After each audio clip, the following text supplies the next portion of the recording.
Jawahar Nagar municipal corporation పరిధిలోని 16వ division Arundhati నగర్లో కుటుంబ నియంత్రణ చేసుకున్న వారికి కేటాయించిన ప్రభుత్వ స్థలంలో వేసుకున్న గుడిసెలను బుధవారం ఉదయం 5 గంటల సమయంలో tahsildar Sucharita, revenue inspector Srilakshmi, municipal commissioner కలిసి భారీ పోలీసు బలగాల మధ్య గుడిసెలను నిలమట్టం చేశారని ఆవేదన వ్యక్తం చేశారు. ఈ సందర్భంగా ఎంఆర్పీఎస్ మేడ్చల్ మల్కాజ్గిరి జిల్లా ప్రధాన కార్యదర్శి వడ్డేపల్లి శివకుమార్ మాట్లాడుతూ 771, 706 సర్వే నంబర్లలో పేదవారు కుటుంబ నియంత్రణ ఆపరేషన్ చేసుకున్న బాధితులకు ప్రభుత్వం ఇళ్ల స్థలాలు కేటాయిస్తే ఆర్థిక ఇబ్బందుల వలన ఇంటి నిర్మాణం చేసుకోకుండా అట్టి స్థలంలో గుడిసెలు వేసుకొని జీవనం కొనసాగిస్తున్న వారిపై రెవెన్యూ యంత్రాంగం విరుచుకు పడిందని ఆవేదన వ్యక్తం చేశారు. అంతటితో ఆగకుండా అమాయకులపై అక్రమ కేసులు బనాయిస్తున్నారని మండిపడ్డారు. భూ కబ్జాదారులను గాలికి వదిలేసి అమాయక ప్రజలపై అక్రమ కేసులు బనాయిస్తే నిరుపేదలకు అండగా ఎంఆర్పీఎస్ ఉంటుందని గుర్తు చేశారు. సమగ్ర సర్వే చేసి అర్హులైన నిరుపేదలకు కేటాయించిన స్థలంలో ఇండ్ల నిర్మాణాలకు అనుమతులు ఇవ్వాలని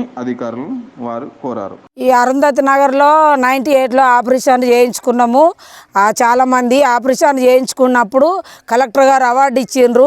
పేపర్ కూడా రాబర్ట్కే ఇచ్చిండ్రు. ఆ రాబర్ట్ గారు ఉన్న రోజులు ఉన్నాయి. తర్వాత భార్య భర్తలు ఇద్దరు చనిపోయినరు.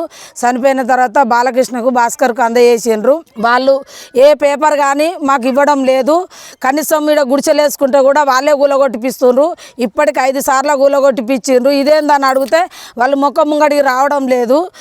ఈ రెవెన్యూ వాళ్ళు కూడా కూలగొడతారు. ఎందుకు అంటే మేము అక్కడ కంప్లైంట్ ఇస్తేనే మేము కూలగొడుతున్నాం. మీకు పేపర్లు ఎప్పుడు ఇచ్చారమ్మా? కుటుంబ నియంత్రణ మాకు 98లో ఇచ్చిండ్రు. అవి ఎవరి దగ్గర ఉన్నాయి పేపర్లు? ఆ పేపర్లు రాబర్ట్ దగ్గర, విశ్రాంతమ్మ దగ్గర ఉండే. ఇప్పుడు భాస్కర్, బాలకృష్ణ దగ్గర ఉన్నాయి. మీరు పోయి అడగలేదా? మేము పోయి అడిగితే మీరు గుడిసెలు వేయకుండా అంటాడు బాలకృష్ణ. ఎందుకు? మీకు ఇచ్చినాయి కదా. మాకు ఇచ్చినాయి కదా అంటే మేము తర్వాత ఇస్తాం, 98 నుంచి ఇప్పటి వరకు తర్వాత ఇస్తామనే చెప్తుండు. ఇప్పటి వరకు ఏమి ఇవ్వలేదు మాకు. దీని మీద కోర్టు కేసు కూడా ఉందని చెప్పి. కోర్టు కేసు కూడా ఉంది. ఆర్ఐ రమేష్ సారు మేము గుడిచెలు దౌర్జన్యంగా వేసుకున్నారని మాకు ఆపరేషన్ వాళ్ళని సార్ అని గొడవ పడితే మీరు దౌర్జన్యంగా వేసిందని 25 గుడిచెల మీద మా 6 మంది మహిళల మీద ఒక జెంట్స్ మీద కంప్లైంట్ చేసిండు. కంప్లైంట్ చేస్తే మొన్న పిలిచిండ్రు మమ్మల్ని కోర్టుకు. లాయర్ గారు పిలిస్తే మేము వెళ్ళినాం. వెళ్ళి కూడా మేము కాంప్రమైజ్ మాకు ఏది రాలేదు, మాకు వచ్చేంత వరకు పోరాడతామని మేము లాయర్ తోటి మాట్లాడి ఆ కేసు మళ్ళీ వేయించేసి వచ్చినాం. ఇగో ఇంత అన్యాయం జరుగుతుంది మాకు. ఇప్పుడు ఏం కావాలనుకుంటున్నా అంటే ఇప్పుడు ఎవరైతే ఇప్పుడు రాజకీయాలు అన్నీ మారిపోయినాయి. ఇప్పుడు వచ్చింది రేవంత్ రెడ్డి వచ్చినా మాకు ఎవరు వచ్చినా ఒక్కలే సీఎం కాబట్టి మాకు న్యాయం చేయాలి. న్యాయం చేసి ఇందిరమ్మ పథకం ఉంది, గరీబోళ్ళకి ఇల్లు కట్టించేది ఉంది. ఈ పథకాలల్లా మాకు అందరు గరీబోళ్ళమే. ఇల్లు లేవు, ఆధార్ కార్డు కూడా చూసిన ఎక్కడ ఇల్లు కనబడది.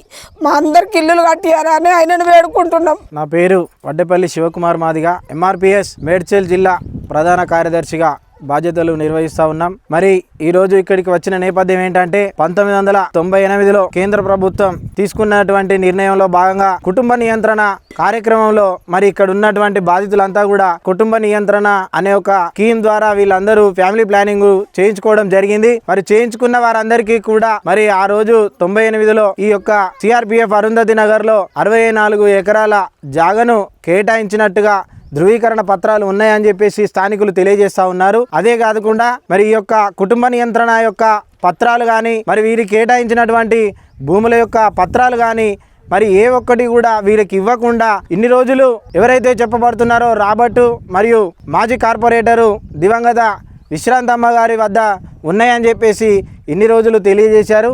దాని తర్వాత ఇప్పటికీ వారి తదుపరి బాలకృష్ణ, అదేవిధంగా మరొకరు భాస్కర్ గారి దగ్గర ఉన్నాయని చెప్పేసి అంటున్నారు. అయినా కూడా వారి దగ్గరికి వీళ్ళు గత 5 సంవత్సరాల నుండి కూడా వాళ్ళ చుట్టూ తిరిగినా కూడా ఎన్నో ప్రదక్షిణలు చేసినా కూడా వారికి రేపిస్తాం మాపిస్తాం అని చెప్పేసి కాలయాపన చేసుకుంటా వారి యొక్క స్వప్రయోజనాల కొరకు, వారి యొక్క రాజకీయ లబ్ధి కొరకు మరి యొక్క ప్రజలను మభ్యపెట్టి వారిని మోసం చేస్తున్న తరుణం మీరు అందరూ గమనించాల్సిందిగా విజ్ఞప్తి చేస్తూ ఉన్నాను.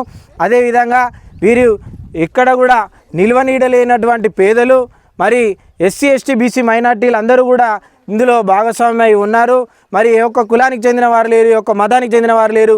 ఇందులో క్రిస్టియానిటీలు ఉన్నారు, ఇందులో ముస్లిం మైనార్టీ బిడ్డలు ఉన్నారు, అదేవిధంగా బీసీ వాళ్ళు ఉన్నారు, ఎస్సీ వాళ్ళు ఉన్నారు, ఎస్టీలు ఉన్నారు.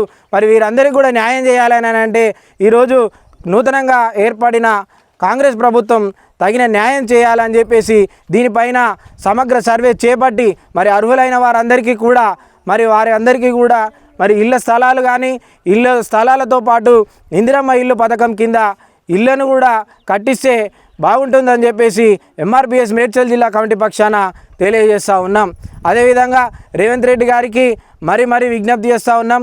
అయ్యా, నిరుపేదలతో కూడుకున్నటువంటి తెలంగాణ రాష్ట్రంలో ఎస్సీ ఎస్టీ బీసీ మైనార్టీలకు మరి తగిన న్యాయం జరగాలని చెప్పేసి అది మీ ద్వారా అయితేనే మరి జరుగుతుందని చెప్పేసి నమ్మకంగా మరి మేము మీకు విజ్ఞప్తి చేస్తూ ఉన్నాం.